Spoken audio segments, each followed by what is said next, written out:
নমস্কার, কেমন আছেন সবাই? রিনা লাইফস্টাইল চ্যানেলে আপনাদের সবাইকে স্বাগত জানাই। এখন প্রায় বিকেল ওই 4:30টার মতন বাজে। আজকে সারাদিন বাইরেটা কেটেছে জানেন।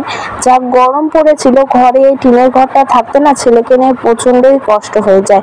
তাই আমাদের বাড়ির সামনেই যে দরজার সামনে যে গাছতলার হাওয়াটা রয়েছে সেখানে সারাদিন বসেছিলাম মা বেটা। তার মধ্যে অনেক লোকজনই আমাদের দরজার সামনে বসে থাকে। তো একটুখানি এখন শুয়েছিলাম, একটু রেস্ট করছিলাম। থাকতে থাকতে প্রচন্ড শরীরটা ওখানে বসে থাকতে থাকতে দুর্বল হয়ে গেছিল।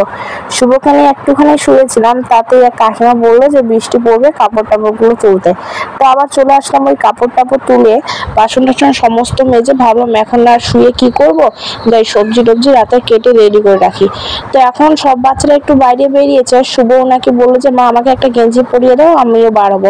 তো আমি বললাম ঘর থেকে নিয়ে আসো বাবা। ও আবার কি করছে, ঘরটা যেহেতু অন্ধকার, আবার বললো যে মা আমার ভয় লাগে, আমি পারবো না, তুমি দিয়ে আসো।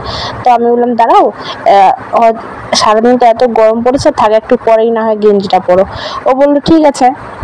তো ওইদিকে খেলছিল।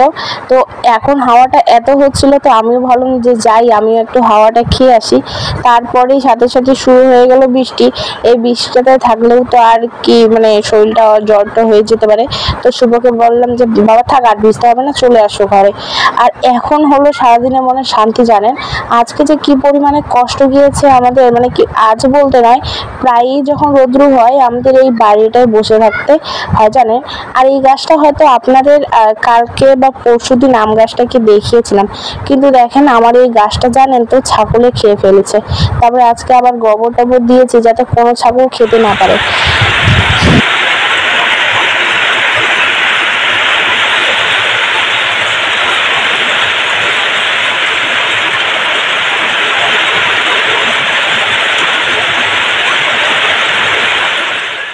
একটু খানিকের জন্য হলেও জানেন তো আরামটা মিলেছে। কিন্তু বৃষ্টিটা না বেশিক্ষণ আর হয়নি, ওই 10 মিনিটের মতো আর কি হয়েছিল। এখন বাজে রাত 8:30। এই 8:30টার দিকে স্নান করলাম। যা গরম পড়েছিল, শরীরটা সারাদিন ঘেমে আরও বেশি ক্লান্ত ফিল করছিলাম। তো আমি এদিকে স্নান করতে গিয়ে শুভ বলছিল মা আমাকে একটু স্নান করিয়ে দাও। তো ওকেও একটু এদিকে স্নানটা করিয়ে দিয়ে ভাবলাম যে করিয়ে দিই, তাহলে বাচ্চারা হয়তো একটু রাত্রেবেলা শান্তিতে থাকতে পারবে। তো চলুন আজকের ব্লগটা এখান থেকে শেষ করছি। সবাই ভালো থাকবেন, সুস্থ থাকবেন।